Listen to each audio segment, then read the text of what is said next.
Her brothers took everything, but forgot the blacksmith shop sealed since 1957. What I discovered inside didn't just change my life. It redefined the meaning of the word inheritance. If you believe in second chances and the secrets that bind a family together, make sure you're subscribed. This story is for you.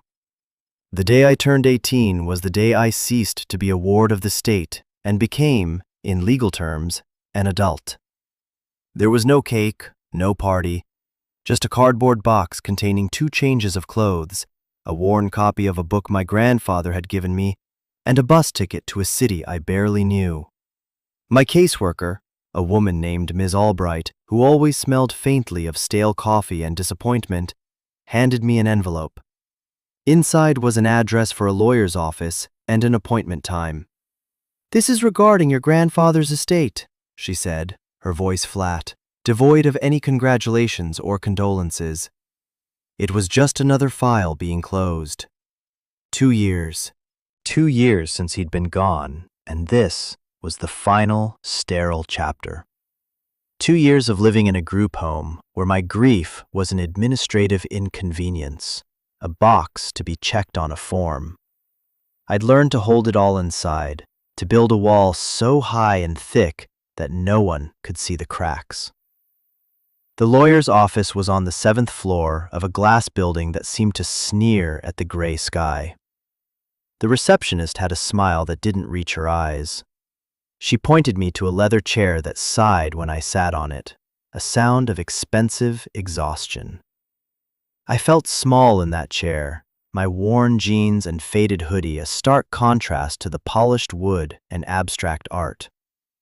I was an error in their clean, calculated world. The man who finally called my name was Mr. Gable. He was tall and thin, dressed in a suit so perfectly tailored it looked like a uniform. He didn't smile, but his eyes held a flicker of something that wasn't pity. Maybe it was professional curiosity. He led me to a conference room with a view of the entire city, a sprawling map of lives I wasn't a part of. We sat at a table that could have seated 20. The distance between us felt vast. "Miss Ilara Vance," he began, opening a file. The sound of the paper was crisp, final. "I am the executor of your grandfather, Arthur Vance's last will and testament. I'm sorry for your loss. He spoke of you often." I just nodded. The words were a courtesy, a script he'd recited 100 times. They didn't touch the cold, hard knot of grief in my chest. "Now," he continued, sliding a document across the polished surface, "to the matter at hand. Arthur's estate was complicated." Complicated was a lawyer's word for bad news. I braced myself. "His primary asset was the family home and the surrounding 10 acres of land, a valuable property. However, at the time of his passing, there were significant liens against it." He paused, letting the word liens hang in the air. "Debts owed to your 2 half-brothers, Mark and David Peters." I flinched at their names. They were from my grandmother's first marriage, men I'd met only a handful of times at awkward family holidays. They were older, colder, and had always looked at my grandfather and me as if we were a stain on their pristine lives. After my grandmother died, they'd vanished, only to resurface now like vultures. "Debts?" I asked, my voice barely a whisper. My grandfather didn't owe anyone anything. He was careful. Mr. Gable gave a slight, sympathetic shrug. "The paperwork is legally binding. Promissory notes, signed and notarized. The debts exceed the assessed value of the property. Your brothers have chosen to forgive the remaining balance in exchange for taking possession of the house and land. It's all been filed. It's done.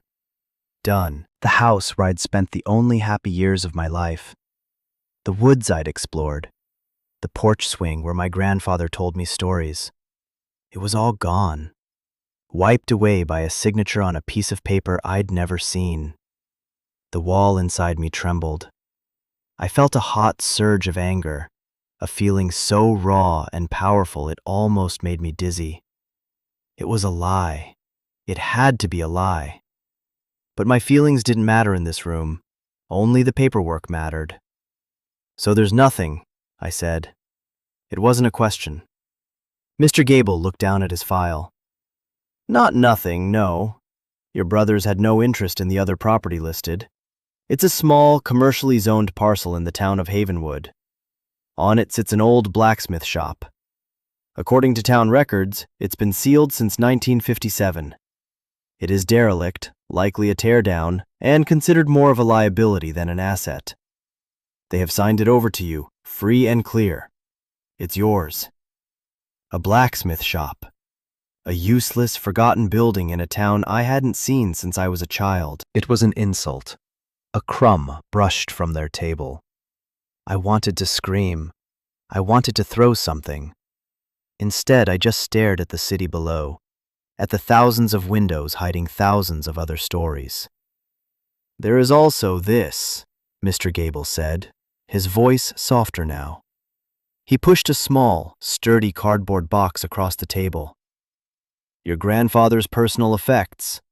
He stipulated they were to be given only to you on your 18th birthday." I pulled the box toward me. It was heavier than it looked. I didn't open it. I couldn't. It felt too much like a gravestone. "The deed to the Havenwood property is inside, along with this." He reached into his breast pocket and produced a single, enormous iron key. It was ornate, heavy, and black with age. It looked like something from a fairy tale. "I believe this is for the shop," he said. "Arthur left specific instructions about it." I took the key. It was cold, the metal seeming to draw the warmth from my hand. It was the only real thing in the room. A key to a ruin. My inheritance. My joke of a future. I stood up, the leather chair sighing again, this time with what felt like relief. "Is that all?" I asked. "That is all," he confirmed, standing as well. He walked me to the door, and for the first time, he offered a hint of something personal. "Your grandfather was a good man, Alara. Don't let this paperwork be the final word on who he was." The bus ride to Havenwood was 6 hours of watching the city bleed into suburbs, then suburbs into farmland, then farmland into the dense, rolling hills of the countryside. I sat with the box on my lap and the key in my pocket, its weight a constant, pressing reminder. The polished world of Mr. Gable's office felt a million miles away. This was the real world, the drone of the engine, the smell of diesel, the quiet desperation of people in transit. I thought about my brothers. I tried to picture them in my grandfather's house, their expensive shoes on his worn floorboards, their cold laughter echoing in the rooms where he had taught me to read. The anger came back. So sharp and clean it was almost a comfort. It was better than the hollow ache of grief. It was fuel. What kind of man indebts himself to his estranged stepsons? My grandfather was proud. He was meticulous. It didn't make sense. The thought circled in my mind, a scavenger bird looking for something to land on.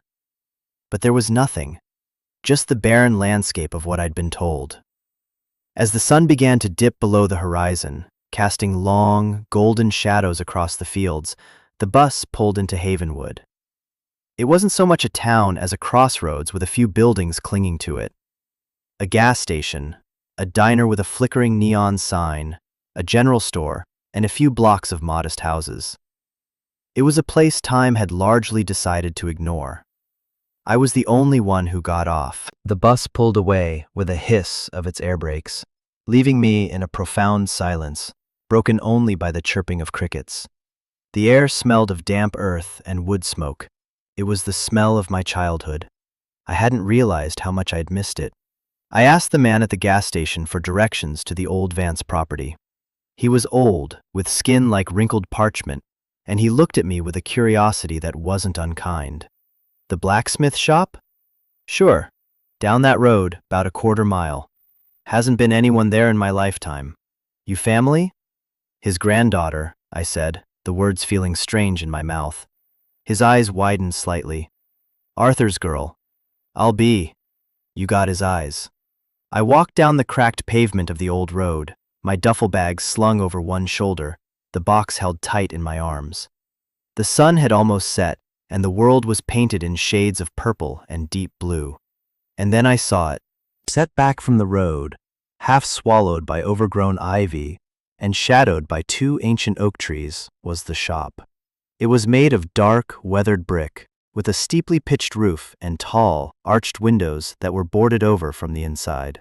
The front was dominated by a single, massive sliding door made of thick, grayed wood, held shut by a crossbar and a padlock that looked big enough to anchor a ship. It was exactly as Mr. Gable had described. Derelict. A tomb. But it was my tomb. I dropped my bag in the tall grass and approached the door. The air grew cooler in its shadow. The padlock was a monstrosity of rusted iron. I pulled the key from my pocket. Its intricate, toothed end looked ancient, alien. It felt absurd to think this one piece of metal could open this fortress. I slid the key into the lock. It grated, fighting me. For a moment, I thought it was the wrong one, another cruel joke. I put my shoulder into it, turning with all my weight, my breath held tight in my chest. There was a deep, groaning click that echoed in the evening quiet. It sounded like a bone snapping. The lock sprang open. I pulled it free. It weighed at least 10 pounds. Then came the crossbar. It was heavy, and I had to use both hands to lift the thick iron latch and slide the bar out of its brackets. It thudded to the ground at my feet. Now there was nothing left but the door itself. I found a handhold and pulled. The door didn't move. It was swollen shut with decades of damp and disuse. I pulled again, my sneakers slipping in the dirt, my muscles straining. It gave a screech of protest, a sound of wood tearing against wood, and moved an inch. Then another. I squeezed into the opening, into the darkness. The air that hit me was thick, heavy, and utterly still. It was the smell of a place that had been holding its breath for over 60 years. It smelled of cold stone, coal dust, iron, and something else, something like memory itself. I stood on the threshold, a ghost in the doorway of a ghost's workshop, and the world outside seemed to fall away. I left the door open just enough to let a sliver of the fading twilight pierce the gloom. It wasn't much, but it was enough to save me from complete blindness. My eyes adjusted slowly. The space was cavernous, much larger than it had looked from the outside. The ceiling soared upwards into darkness, held by thick wooden beams. The floor was packed earth, hard as stone. The single beam of light illuminated a million dancing dust motes, a silent, swirling galaxy that had been waiting for a witness. Directly in the center of the room stood the forge, a massive brick hearth with a wide chimney that disappeared into the shadows above. It was cold, its mouth filled with the gray ghosts of ancient ashes. Beside it, like an altar, was the anvil. It sat on a huge stump of oak, its surface smooth and dark, impossibly solid. It looked like it had grown there. Tools hung from racks on the walls, their shapes softened by a thick blanket of dust and cobwebs. Hammers of every size, tongs with long, elegant jaws, chisels and files. They were arranged with a neatness, a purpose that defied the decades of neglect. This wasn't a place that had been abandoned in a hurry. It had been put to sleep. I moved deeper into the shop, my footsteps muffled by the soft earth. I ran my hand along the surface of a long, sturdy workbench that stretched along one wall. The dust was like a layer of fine, gray velvet. Beneath it, the wood was scarred with the marks of hard work, burns, nicks, and deep grooves. My grandfather had stood here. His hands had touched this wood, used these tools. The thought was so clear, so visceral, that I could almost feel him beside me, a warm presence in the cold air. The wall inside me, the one I'd built so carefully for 2 years, didn't just crack. It crumbled. A sob escaped my throat, a ragged, ugly sound that was swallowed by the immense silence of the shop. I leaned against the workbench and cried. I cried for him, for the stories he would never tell me again. I cried for the house I had lost, for the childhood that had been stolen. And I cried for myself, for the lonely, terrified 18-year-old girl standing in a pile of dust with nothing to her name but a key and a ruin. It was a long time before the tears stopped. When they did, I felt hollowed out, but lighter. The anger was gone, replaced by a quiet, aching sadness. I wiped my face with the sleeve of my hoodie and took a deep breath of the stale, dusty air. I had to keep going. This was his last message to me. I had to see it through. I remembered the box of his personal effects. I'd left it outside with my bag. I retrieved it and brought it back to the workbench, setting it down in the single shaft of light. It was a simple, sturdy box, sealed with yellowed tape. I used the tip of the iron key to slit it open. Inside, nestled an old newspaper, were the things he'd kept. A small collection of books, their covers soft with wear. A framed photograph of my grandmother, young and smiling. A pouch of his favorite pipe tobacco, its sweet, cherry-scented aroma still faintly present. And at the bottom, 2 items. First was the deed Mr. Gable had mentioned, a formal-looking document tied with a ribbon declaring Elara Vance the sole owner of this forgotten piece of land. The second was a metal box, about the size of a shoebox. It was heavy, made of dark steel, and had a simple, unadorned latch on the front. It wasn't locked. My fingers trembled as I lifted the latch. It opened with a soft click. Inside there was only one thing, a thick stack of envelopes tied with a piece of twine. On the top envelope, in my grandfather's familiar, strong handwriting, was my name. Elara. I lifted the stack out. There were at least a dozen letters. I untied the twine and took the first one. I sat down on an old stool, the last ray of sunlight falling across the page, and began to read. My dearest Elara, the letter began. The sight of his handwriting, so clear and real on the page, brought a fresh wave of grief. I had to stop and take a breath before I could continue. If you are reading this, then I am gone, and you are 18. You are an adult, and I am so sorry I am not there to see it. I am sorry for so much. I know you must be confused and angry. I know what you have been told about the house, about the debts to Mark and David. I need you to listen to me now, and trust me, as you always have.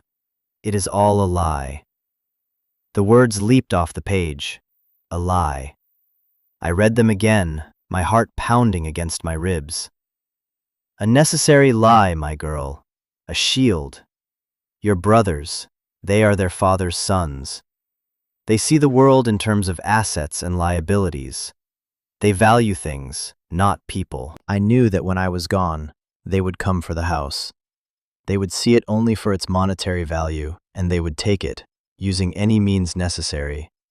They would have left you with nothing. I could not let that happen. So, I created a story they would understand, a story of debt. I forged the promissory notes myself, years ago. I had them notarized by an old friend who owed me a great favor. I made the debt so large that it would satisfy their greed completely. They would take the house and the land, believing they had won, believing they had stripped the old man's estate bare. They would see this old shop as a worthless relic, a burden to be discarded. They would give it to you out of spite, thinking it was a final insult. But this shop, Elara, this shop is not the scraps from their table. This shop is everything. It is your true inheritance. I had to put the letter down. My head was spinning. Forged documents? A deliberate plan to lose the house? It was insane. It was brilliant. He had played them. He had used their own greed against them, sacrificing the thing they valued to protect the thing he valued, me. Mr. Gable's words came back to me. Don't let this paperwork be the final word on who he was. He must have suspected. He must have known my grandfather. I picked up the letter again, my hands shaking. I have left you a legacy, Alara, but it is not one of ease. It is one of work, of secrets, of strength. I have left you a home, but you will have to build it yourself. I have left you a future, but you will have to claim it. This is the first step. The rest of the story is hidden here, in this place that has kept my secrets for over 60 years. You are a Vance. We are blacksmiths. We don't break, we are forged. We take the worthless and we make it strong. We build things that last. Start with the forge. The foundation stone on the left, at the back. It is loose. What you find there will be the beginning of your real story. Be brave, my girl. I love you more than words can say. Your grandfather, Arthur. The light was almost gone. I fumbled in my bag for my phone, its small screen providing a weak but welcome light. I scrambled over to the massive brick forge, my heart a frantic drum against my ribs.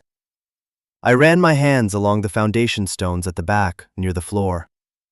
They were covered in soot and grime, cold to the touch. I pushed against each one.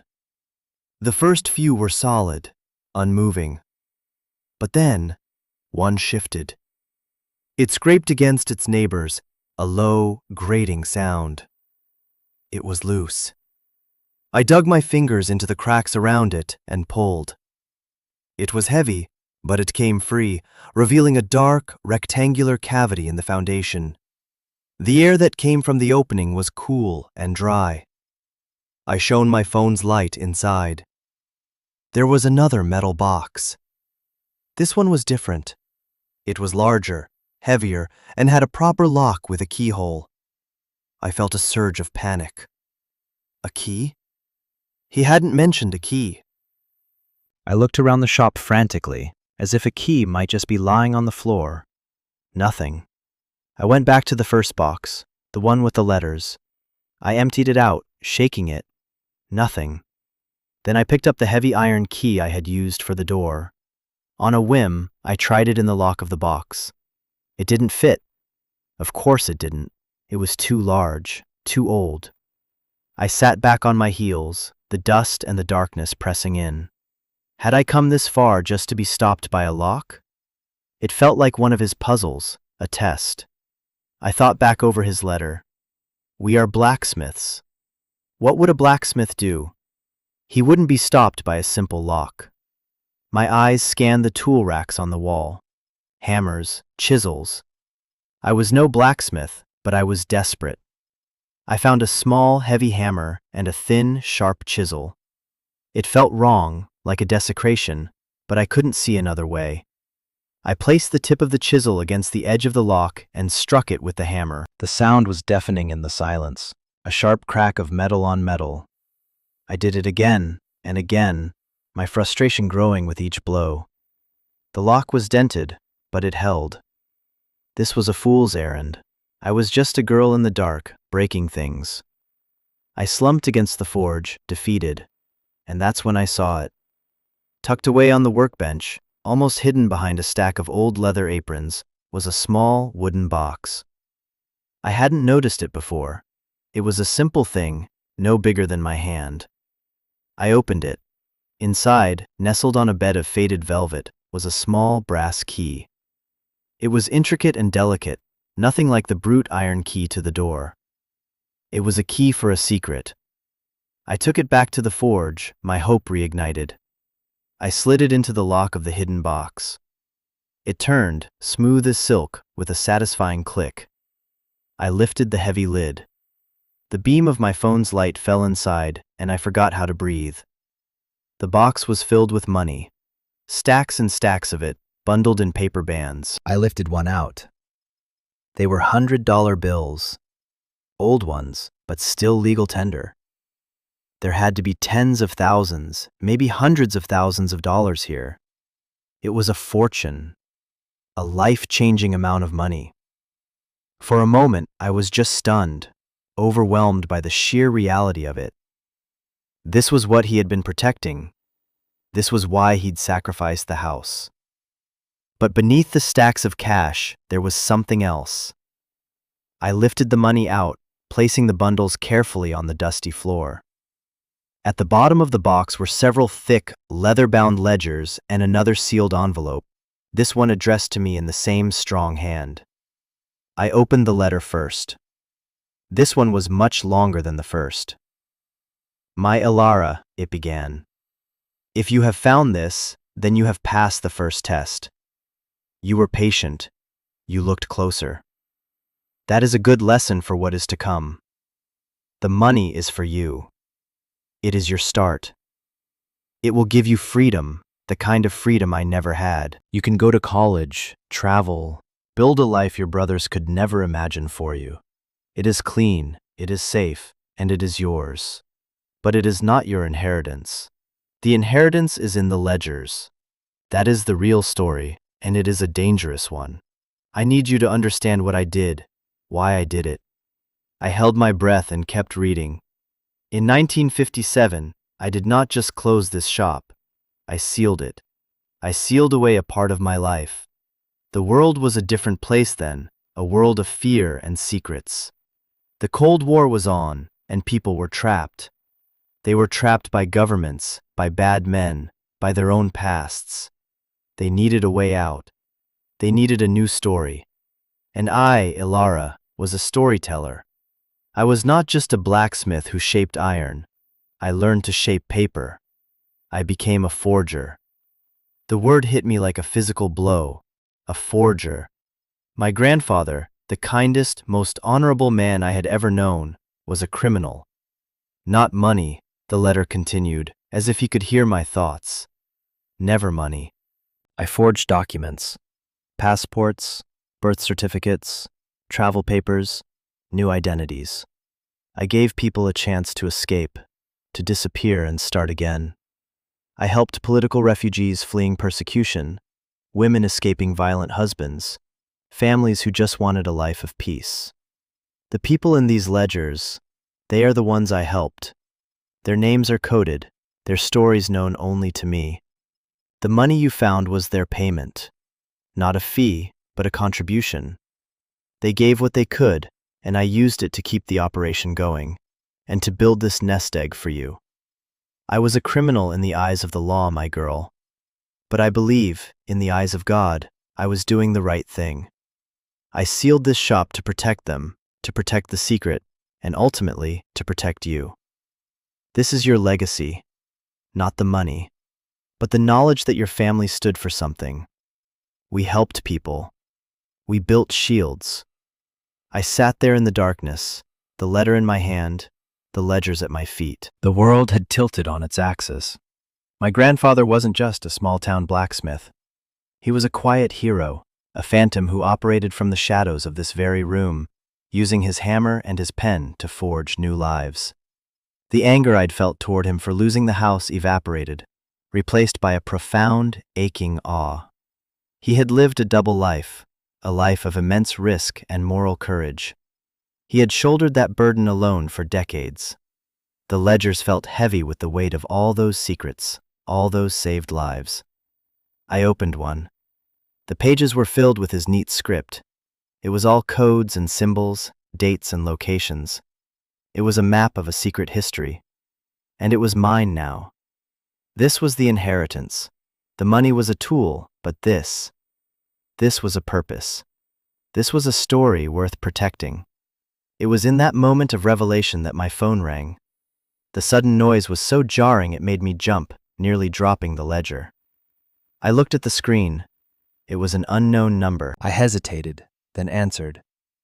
"Hello? Miss Vance? This is Robert Gable." His voice was as calm and professional as ever, a transmission from another universe. "I apologize for the late hour, but I have a matter of some urgency to discuss with you." "What is it?" I asked, my voice hoarse. "I've just been contacted by the legal representation for your brothers. They have received an offer on their newly acquired property from a development corporation, Sterling Holdings. It seems Sterling is looking to acquire a large parcel of land in Havenwood for a new commercial complex. My blood ran cold. What does that have to do with me? Well, your parcel, the one with the blacksmith shop, is adjacent to the main property. It's small, but it's critical to their planned layout. Sterling is prepared to make you an offer for it. They are offering $50,000. $50,000. A week ago, that would have sounded like all the money in the world. Now, sitting next to a box that held 5 times that much, it sounded like an insult. But it was more than that. It was an out. A clean, easy exit. I could take their money, add it to what my grandfather had left me, and disappear. I could go anywhere, be anyone. No one would ever know about the shop, the ledgers, the secrets. The building would be demolished, and the story would be buried forever under a parking lot. It was the safe choice, the sensible choice. Miss Vance, are you there? Mr. Gable asked. I looked around the dark shop, at the anvil, standing like a silent sentinel, at the tools, waiting patiently on the walls, at the ledgers in my lap, filled with the ghosts of people who had been given a second chance right here in this room. My grandfather hadn't left me a ruin. He had left me a sanctuary. He hadn't left me a burden. He had left me a choice. Take the easy path, or stand for something. Miss Vance, I'm here, I said, my voice suddenly clear and strong. Tell them no. There was a pause on the other end of the line. Are you certain? It's a fair offer for a derelict property.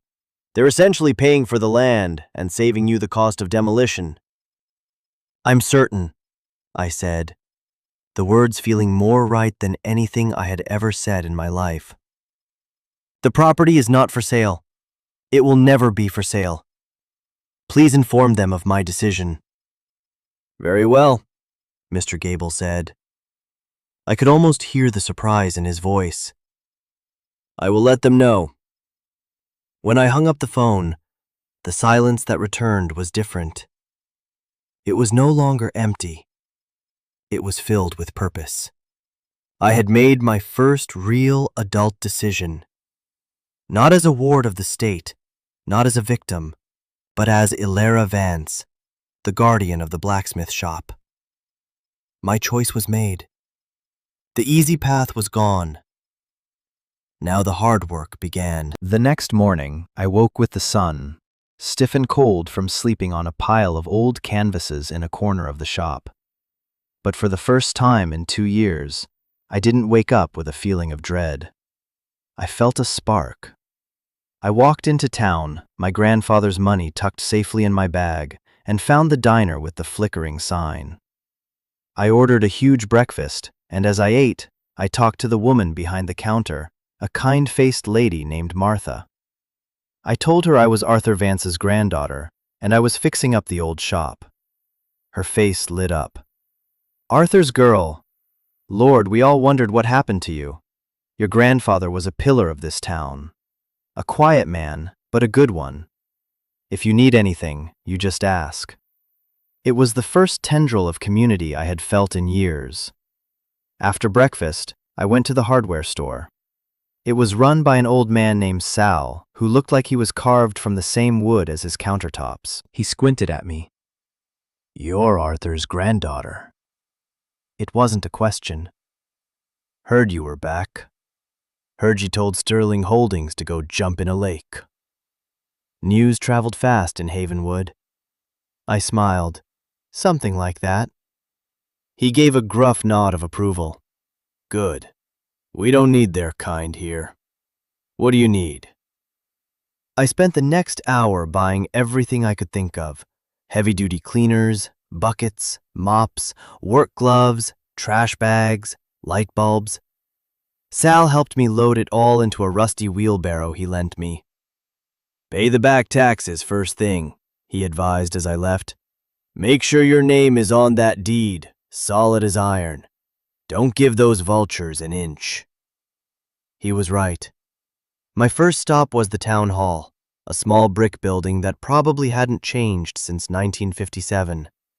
I used some of the cash to pay every cent of the outstanding property taxes. The clerk, a woman who seemed pleasantly shocked to have something interesting to do, stamped my deed with a satisfying thud. It was official. The shop, the land, the secrets. They were all legally, irrevocably mine. Then the real work started. For the next month, I cleaned. I swept away 60 years of dust. I scrubbed grime from the windows, letting sunlight stream into the shop for the first time in decades. I polished the tools, marveling at their weight and balance. Each object I touched felt like a connection to him, a piece of his story. I didn't try to understand the ledgers yet. That would come later. For now, my task was physical. It was about reclaiming the space, honoring it with effort. I worked from sunup to sundown, and at night I'd fall asleep, exhausted and sore, but with a sense of peace I'd never known. I was building something. I was earning my inheritance. I hired Mr. Gable officially as my lawyer, using my grandfather's funds.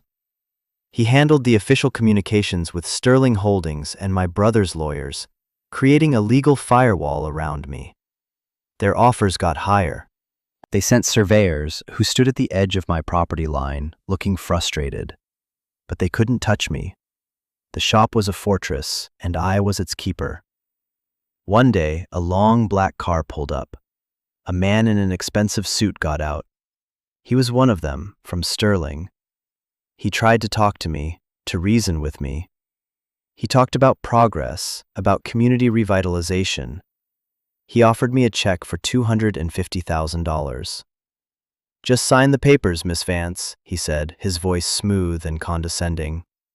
"You can be anywhere you want to be by tomorrow." I looked at him, then back at the shop, its windows now clean and bright in the afternoon sun. I thought about the coded names in the ledgers, the families who got to be somewhere else because of what happened in this building. "I'm already where I want to be," I told him. And for the first time, I knew it was the absolute truth. He left, angry and confused, unable to understand why a girl with nothing would turn down a fortune for a pile of old bricks. But he was wrong. I didn't have nothing. I had everything. Months have passed. It's autumn now, and the leaves on the old oak trees are turning brilliant shades of red and gold. The shop is no longer a ruin. It's clean, organized, and filled with light. It's my home. I haven't reopened the forge. I'm not a blacksmith, not yet anyway, but I'm learning. I read my grandfather's books on metallurgy. I study the tools. I've started to decipher the codes in his ledgers, slowly, carefully piecing together the incredible tapestry of lives he saved. It's a heavy responsibility, but it doesn't feel like a burden. It feels like an honor. I've become a part of Havenwood. Martha at the diner saves me a slice of pie every Friday. Sal at the hardware store teaches me about tool maintenance. People wave when I walk down the street. They know my story, or at least the public version of it. The girl who inherited her grandfather's old shop and chose to stay. They respect that. They've accepted me. I am no longer a ward of the state. I am a member of a community. I am home. My grandfather taught me that inheritance isn't something you're given, it's something you choose to accept. It's not about the value of an object, but the value of a legacy. He didn't leave me a house or a bank account. He left me a story of quiet courage. He left me a moral compass. He taught me that sometimes the most powerful thing you can do is stand your ground, protect what matters, and refuse to be bought. He showed me that a home isn't just four walls and a roof. It's a place that holds your history, a place where you can build your future. What is the most important thing someone has ever passed down to you? It doesn't have to be a key to a secret workshop. It can be a piece of advice, a recipe, a story, a principle you live by. I want you to share that in the comments below. These stories, these legacies, are what connect us. If you believe that our past shapes us, but doesn't have to define us, if you believe in the power of a second chance, then subscribe to this channel and become part of this community. Because every single one of us has a story worth protecting, and you are not alone in yours.